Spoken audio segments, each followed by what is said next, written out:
everybody. I'm Francesca, as most of you know, and yeah, I mean, that's scary, the scariest period of the PhD when I have to start writing up.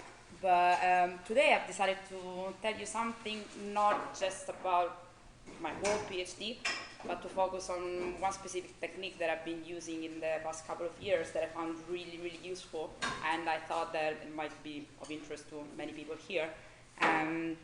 So I'm going to show you two examples of the application of this technique, which is one in yacht racing, which is my PhD, and the other one in electricity markets.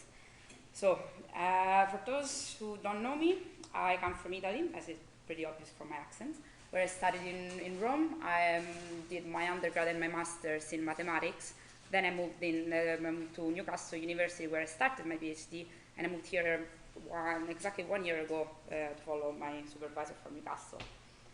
What I enjoy doing from mathematical point of view is to treat any mathematical problem that can be discretized.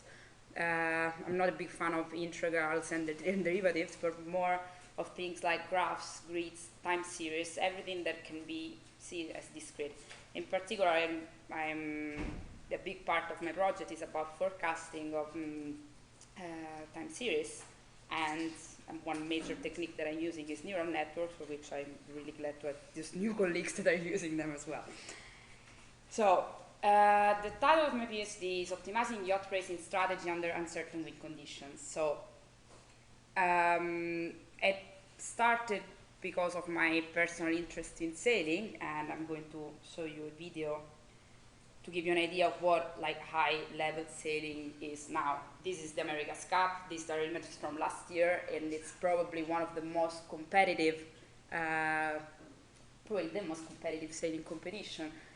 As you can see, those boats are ridiculously fast. They literally fly on the water, and there's a lot of effort of very clever engineers and fluid analysis trying to actually make those boats fly, and they are managing to do it. But actually, my interest is not it's not just in the boat itself, but more in the people handling the boat. And particularly, I'm interested in the tactical issues and strategical issues during a yacht race. I'm going to show again the video, so sorry if I interrupt. I see that you're all like, yeah, that's cool. So let's go to the. That's cool. This is not as cool. So. Now, sailing, most of the races consist in something like this, which is a series of turnaround around 2 marks that are aligned with the direction of the wind. The problem is, if we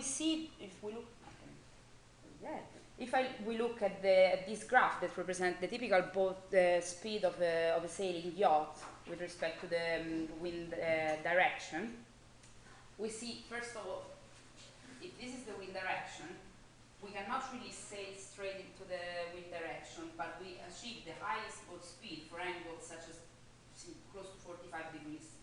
Similar situation if we go downwind, so if the wind blows from behind us. In this case we can sail, but we're not as fast as if we sail at angles of, for example, 120 degrees.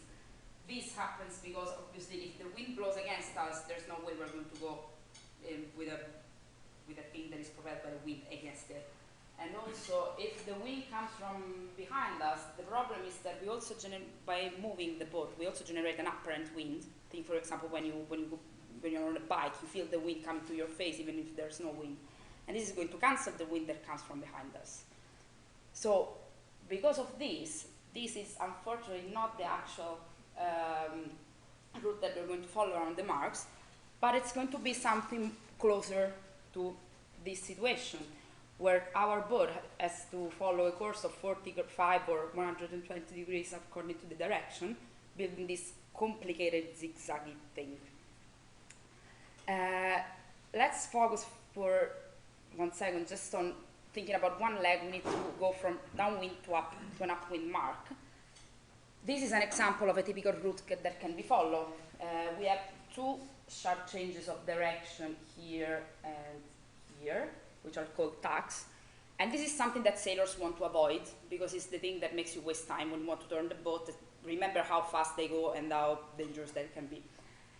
The problem for a skipper is that this is obviously not the only possibility, but there are many possibilities that we can use for this zigzaggy route towards the mark. So the problem of my PhD is how can a sailor decide which one of those possibilities to choose? To do this, I've used dynamic programming, which is the technique I want to talk to you about. So let's for a second forget about sailing and think about a generic class of example of problems, which is the problem of which is the shortest path problems, which can arise in many situations, not just in spatial shortest path finding. So let's imagine a situation like this, where we have to get to a starting point to a finish point, going through a series of points that are connected by those weighted arches. The numbers on the edges of this graph represent the time needed to go from one point to the next one. Question obviously is, which is the fastest way to get from point A to point F? This is a very small graph, so we have four possibilities: this one, this one, this one, and this one. The brutal force way to do this, to solve this problem, is simply to take all the four routes, compute the time needed, and choose the fastest. Dynamic programming tries to avoid this, this big computation for all the routes, but what we do is, instead of summing the numbers on the edges, we assign to every node in the graph a score. Starting from the end, for example, the score of the point D is going to be the minimum time that I need to go from point D to the end. In this case, it's obvious, it's simply 6. So 6 is going to be the score of that node. Similarly, for point E, we're going to simply assign the score of this unique edge. Now we make a step backwards. And if we want to decide the score for point B, now we have two choices, because we can go this way or this way. We simply choose the minimum, so we choose the minimum between 4 plus 6 and 5 plus 3, which is 8, so which is 3 plus 5, so the score of the point B is going to be simply 8. Now the good thing when I do something like this is that once I complete this operation, so assigning also a score to the point C, I can forget of what happens next. And I don't need to, and now if I consider the point that was the point B, which now is score 8, I already know that that is the optimal choice from what follows. Similarly, if I want to assign a score to point A, now we know what to do. It's going to be that one because it's the minimum and it's the score 12. So I already know by doing this computation that the minimum time that I need to go from the initial point to the final point is 12 milliseconds, whatever is my measure, and this is the fastest path. Now, this was a very simple problem because it was just 4 nodes. So it looks like we've done a lot of operation anyway because there were 4 nodes, 4 intermediate nodes, and 4 possible choices. But if we had a situation like this, with more nodes and more layers, we wouldn't have been able to solve it so quickly by computing all the possible routes, because for something like this we have a number of possibilities that is close to 1,000. So the point is, those problems are exponential. With dynamic programming, the number of operations that we did before to solve the one above is linear with the number of nodes. So going back to sailing, now we see that we can represent this problem as a dynamic programming problem and very quickly and nicely solve it in real time also when we're sailing. Now it would be very beautiful if everything was this simple. We have to remember another thing, that how do we assign a score on the edges or on the points when we're sailing? Our speed depends on the speed of the boat depends on the wind speed, which is not something that we can fix before the race, because the wind is going to change. It's going to change while we're sailing, and especially it's going to change direction. So we're not even sure where we're going to go. This, well, for my project, this can be overcome by substituting the numbers that tell us how long we need to get from one point to the other by using instead probability distributions. Those are not waves, are probability distributions.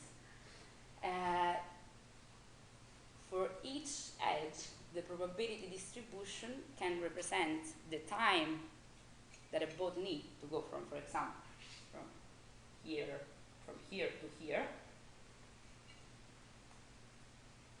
And the very good thing about dynamic programming is that we can use the same process anyway, because also probability distribution can be summed and combined as if they were numbers. So we can make the average of different time distributions, and again, proceeding backwards, obtaining the initial distribution for the time expected from the start to the end. There's also using distributions instead of numbers is also very convenient from an athletic point of view. In a competition, you're racing against someone. You're not just racing, trying to do the best time, the best possible time. So sometimes you want to take some risks, or you want to be conservative according to who your opponent is and how you expect him to behave. Having distributions instead of fixed times allow you to play more. So for example, if you know that the strength of your opponent is the fact that he's fast, obviously you try and go as fast as you can. But if you know, for example, that you are in a place where you cannot really know what he's going to do, you can play with the tails of the distribution. So in a distribution, those represent very, very unlikely events, and those represent very likely events. So you can try and use things that are suggested by the tails of the distribution and be more risky and try and overtake the opponent because of this.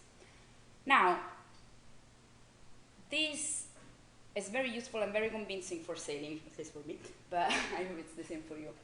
I'd like to show you now that the very same thing can be applied to a very, very different problem.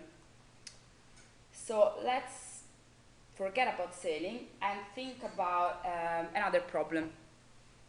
A lot of you deal with electricity, the electricity grid. Now, a very recent problem is how to deal with storage in the electricity grid. I know nothing about storage, and the people I'm working with are Madame Bar and Gareth Harrison, so please refer to them for technical questions about storage. For us now, for the sake of this discussion, we're going to think of storage systems, just a giant batteries that are inserted into the electricity grid, where we can store electricity when it's produced in excess, and we can release it on the grid when it's needed. We're going to see it from the point of view of the owner of those batteries that invest in the batteries, and they want to buy electricity when it's less expensive and resell it when it's more expensive. And they want to do this maximizing their profit, obviously, and also taking into account the fluctuations of the market. At every time, they have two options. They can either charge the battery, which means buying energy, or they can discharge the electricity to the market, which means selling energy. How can we model it as a dynamic programming problem? We are going to build a grid that is identical to the one that we use for sailing, but now each node doesn't represent a point in space, but it represents a decision in time. So, for example, we are at the beginning. We have our owner of the giant batteries, and he can decide if to charge and on which amount of energy or discharge. At the next time step, he can do the same. So those parallel lines represent different time steps. There are some forecasts about how the market is going to behave, about how much the electricity is going to cost. And these prices of the electricity can be translated again as probability distributions in time.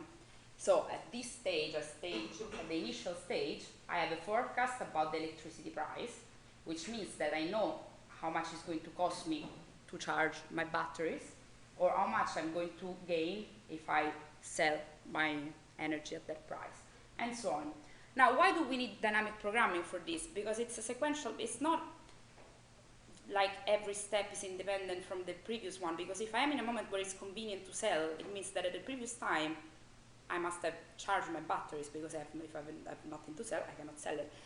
And also, we have a lot of constraints, which are, for example, the rate at which I can charge and the maximum, obviously, space available in my batteries.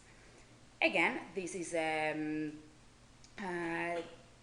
is solvable with dynamic programming. We have some preliminary results, and Anna is, in this very moment, is presenting those results in a conference in Italy, and we hope to continue with this project.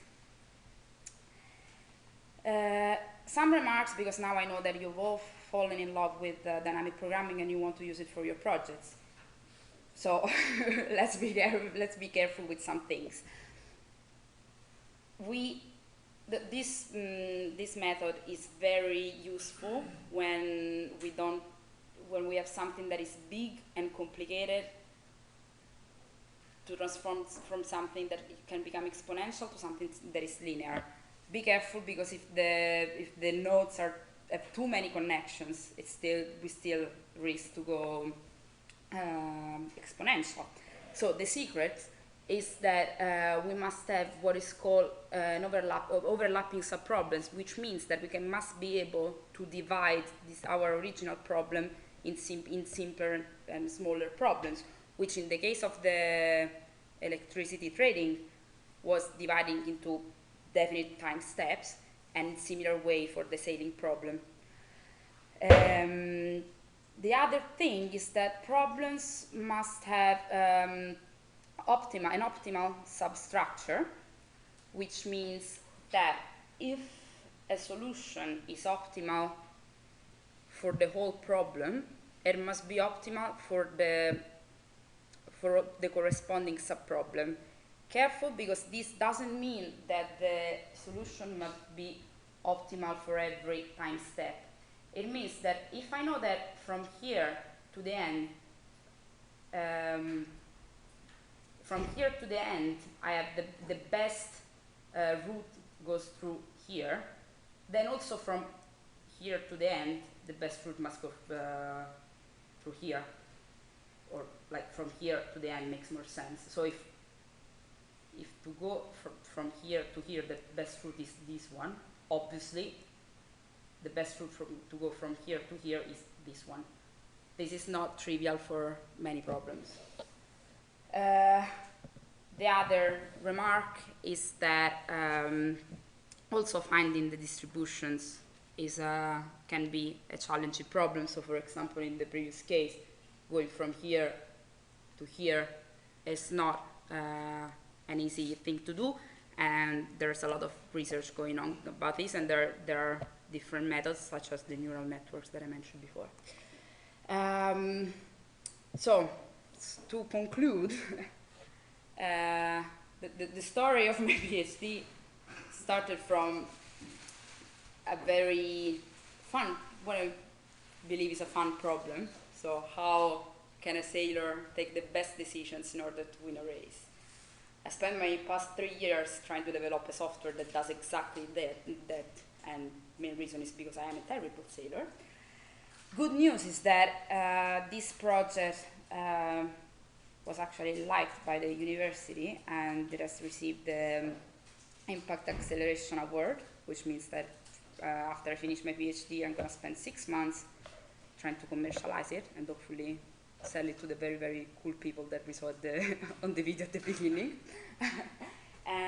But also, another consistent plan inside the university is to use it to develop more studies on the electricity grid, especially from an economical point of view. So, or also if you have a lot of money that you want to invest and I've convinced you that I can forecast the market, yeah, let's make money. Thanks very much. This production is brought to you by the University of Edinburgh.